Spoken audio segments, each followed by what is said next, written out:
Le report des élections locales est sur toutes les lèvres. La société civile alerte l'opinion et interpelle les autorités administratives. Ce changement porte atteinte à la légalité et à la légitimité démocratique.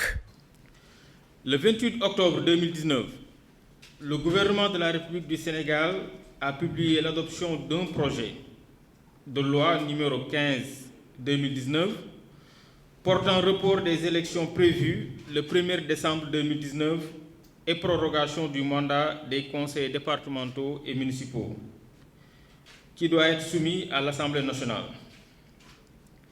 Le contenu de ce projet de loi, qui rompt avec les énoncés des précédentes lois portant report des élections, risque de dérégler le calendrier électoral républicain, de violer le principe de la souveraineté nationale, de bafouer le droit de suffrage des électeurs, de porter atteinte au principe de la libre administration des collectivités territoriales, d'enfreindre le principe de la périodicité des consultations électorales et de remettre en cause le principe de la sécurité juridique.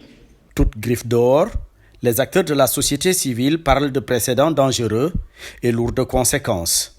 En décidant de proroger le mandat des conseils départementaux et municipaux sans fixer une limite, le législateur sort du cadre légal défini par l'article 67 de la Constitution et porte atteinte à la Constitution, au Code électoral et au Code général des collectivités territoriales.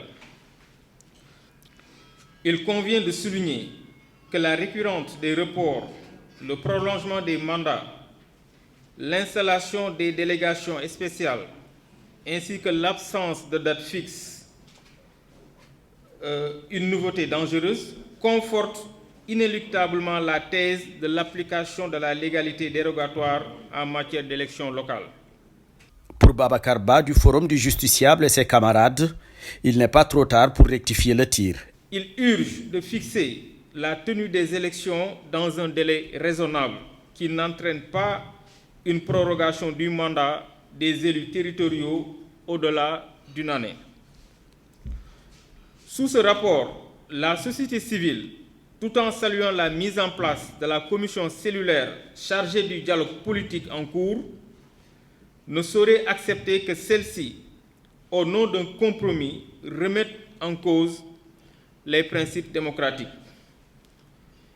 La société civile, fidèle à sa posture de sentinelle de la démocratie et consciente de son rôle de facilitateur du dialogue politique, recommande la tenue des élections départementales et municipales au plus tard le dimanche 28 juin 2020.